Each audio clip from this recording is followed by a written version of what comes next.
Saint Joseph కళాశాలలో హిందీ నవరచయితల జాతీయ శిబిరం ముగింపు.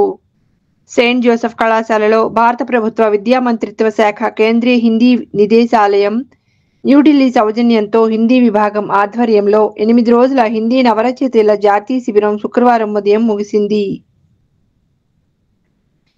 మార్చి 28న ఉదయం 11:30 నుంచి ఏర్పాటైన ముగింపు సభకు మహారాష్ట్ర నుండి రామదాస్ నారాయణ్ తోండే, ఆగ్రా నుండి కేంద్రీయ హిందీ సంస్థాన్ నుండి డాక్టర్ పురుషోత్తం పాటిల్, నిదేశాలయం నుండి సునీల్ కుమార్ విశిష్ట అతిథులుగా హాజరయ్యారు.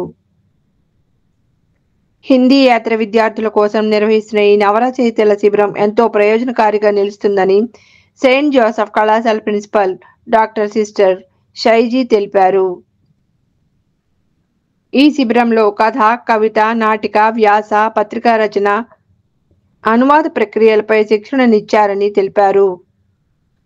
ఉదయం 10 గంటల నుండి సాయంత్రం 5 గంటల వరకు నిర్వహించిన ఈ శిబిరం రచయితల్లో సృజనాత్మకతను, స్వంత శైలిని అభివృద్ధి చేసి వారి భావాలను సరైన విధంగా వ్యక్తీకరించేందుకు మార్గదర్శనం చేయడంతో పాటు విద్యార్థులకు హిందీ భాషపై పట్టు పెంపొందించేందుకు ఉపయోగపడుతుందని కన్వీనర్ డాక్టర్ పి.కె. జయలక్ష్మి పేర్కొన్నారు.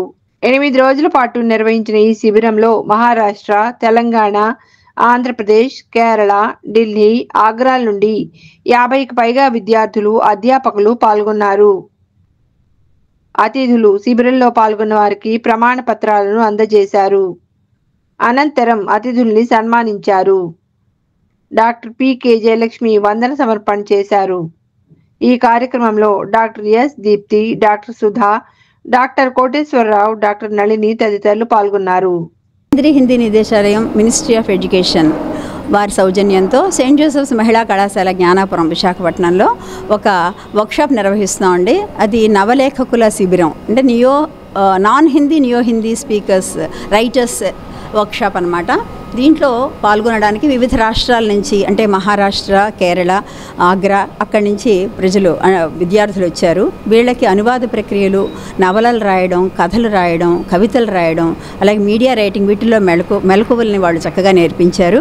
మాకు ఈ ప్రోగ్రాంలో పాల్గొనడానికి రిసోర్స్ పర్సన్స్గా వచ్చిన వాళ్ళు ఎవరంటే హైదరాబాద్ సెయింట్ ఆండ్స్ కాలేజ్ నుంచి ప్రొఫెసర్ అర్చనా ఝా, అలాగే కేంద్రీయ హిందీ సంస్థాన్ నుంచి డాక్టర్ పురుషోత్తం పాటిల్, అలా ఇంకొక రామదాస్ నారాయణ్ తోండే, ఆయన కూడా బాంబే నుంచి వచ్చారు. వీరందరూ కూడా సునీల్ కుమార్ గారని ఆయన రీసెర్చ్ ఆఫీసర్ అనమాట. దీంట్లో మన కేంద్రీయ హిందీ నిదేశాలయంలో ఆయన సేవలు అందిస్తున్నారు. వారు ప్రోగ్రామ్ ఇన్ఛార్జిగా రావడం జరిగింది. ఇక్కడ దాదాపు 50 మంది విద్యార్థులు ఈ శిబిరంలో మా కళాశాలతో పాటుగా వేరే కళాశాలల నుంచి కూడా విద్యార్థులు వచ్చారు. ఆంధ్ర విశ్వవిద్యాలయం నుంచి, అలా మహారాష్ట్ర నుంచి, కేరళ నుంచి విద్యార్థులు పాల్గొన్నారు. చాలా అద్భుతంగా నిర్వహించారు. వారి సౌజన్యంతో మేము కేంద్రీయ హిందీ నిదేశాలయం సహాయంతో మేము ఈ కార్యక్రమాన్ని నిర్వహించడం జరిగింది. ప్రతిరోజు 10 గంటల నుంచి సాయంత్రం 5 గంటల వరకు ఈ శిబిరం నిర్వహించాము. వారికి భోజన సౌకర్యం కూడా కల్పించడం జరిగింది. ఈ కార్యక్రమాన్ని చాలా చక్కగా మేము ఈ రోజుతో కంక్లూడ్ చేస్తున్నాము.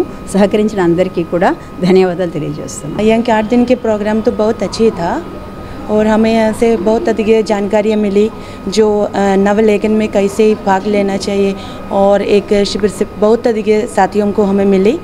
और यहाँ से हमने सीखा कि नवलेखन में या नवलेखक कैसे होना चाहिए और हमारे जीवन में कैसे सफलता पानी चाहिए, और कैसे हम समाज को क्या बोलते हैं, समाज को अच्छी तरह जानकारियाँ देने के लिए कैसे हम लेखन लिख सकते हैं, ये भी हमें यहाँ से प्राप्त हुई थी। इस नवलेखक शिविर में हर नए लिखने वाले कलाकार को उनके कला के नए आयामों से अवगत कराया गया। यह नवलेखक शिविर हर एक शिविरार्थी के लिए बहुत ही प्रेरणादायी होगा, और मुझे आशा है भविष्य में इस शिविर में आने वाले हर प्रतिभागी अपने साहित्य की दुनिया में अपना नाम रोशन करेंगे। और इस महाविद्यालय ने इस आयोजन का बहुत बढ़िया आयोजन किया है। हम देखते हैं कि नवलेखक शिविर होते हैं लेकिन उससे आने वाली फलीभूति नहीं मिलती, लेकिन यहाँ पे आप देखोगे कि हर छात्र अपनी अपनी विधा में अच्छा लेखन करता हुआ हमें नज़र आ रहा है, अपनी प्रस्तुति देता हुआ नज़र आ रहा है।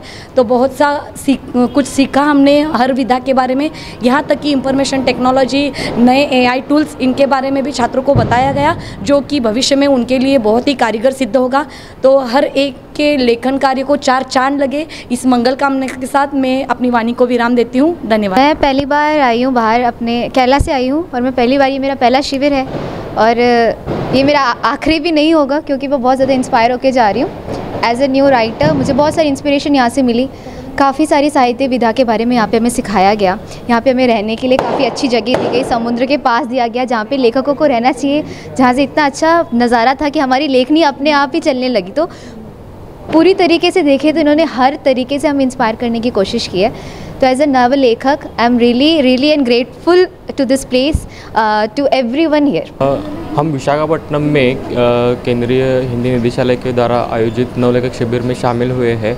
हम सभी बच्चों को पहले से आपका इस शहर बेहद लाजवाब लगा, बहुत हमें खुशी हुई और हमें जयलक्ष्मी मैडम जी और सुनील कुमार जी, पाटिल जी, उन लोगों ने हिंदी से हमें जो कुछ भी मतलब कि नई विधाएँ हैं जैसे कि विमर्श हो या और भी जो प्रचलन कविताएं जो कैसे बनाने का है उसके बारे में बहुत अच्छे तरीके से मार्गदर्शन किया और हमें बहुत ही लाभ हुआ और कैसे हमें हिंदी जो भाषा है एक दूसरे को जोड़ के रखती है इसके बारे में और हिंदी के कुछ महत्व है उसके बारे में भी हमें पता चला। मैंने आयोजन देखा, नवलेखक शिविर क्या होता है इसके बारे में जानकारी ली। मुझे बहुत अच्छा लगा कि क्या क्या मिलता है, क्या सीखने को मिला। मुझे नाटक, साहित्य, हिंदी साहित्य में जो अलग होते उसमें उसकी जानकारी मिली। नवलेखक शिविर, नवलेखक क्या होता है, अभी तो मैं लिखता हूँ, थोड़ा थोड़ा लिखता हूँ, ऐसे नहीं पूरा अच्छा लिखता हूँ, पर यहाँ आने पर मेरे एक्सपीरियंस मुझे मिला, वहाँ का नए नए अच्छे लोगों की जानकारी मिली, अच्छे व्याख्याता थे उनसे हमें हिंदी के बारे में अच्छी जानकारी मिली है, मुझे नवलेखन शिविर से मिला। हुआ है आप लोगों ने अपनी तन्मयता से Research Officer, Central Hindi Directorate, Ministry of Education, Government of India, New Delhi. May I request you, sir, to deliver the doctor PK. Jayalakshmi ma'am एवं इस शिविर में भाग लिए हुए हमारे शिविरार्थियों को इस कार्यक्रम को सफल बनाने में हमारा ही नहीं, कहता हूँ कि यह 8 दिन हमने कैसे बिताए पता नहीं, चर्चा की गई, कुछ हमने साझा की, कुछ आपने साझा की। विशाखापट्टनम जो स्थान है समुद्र के किनारे, इसका आप लोगों ने उन पे आप लोगों का विश्वास कर लें, इन चीजों को भी परखने का देखने। Hi viewers, Vizag vision channel ని సబ్స్క్రైబ్ చేసుకోండి. మా ఛానల్ అందిస్తున్న జాతీయ అంతర్జాతీయ స్థాయి వార్తా విశేషాలు నోటిఫికేషన్స్ కోసం ఇక్కడ కనిపిస్తున్న బెల్ ఐకాన్ ని క్లిక్ చేయండి.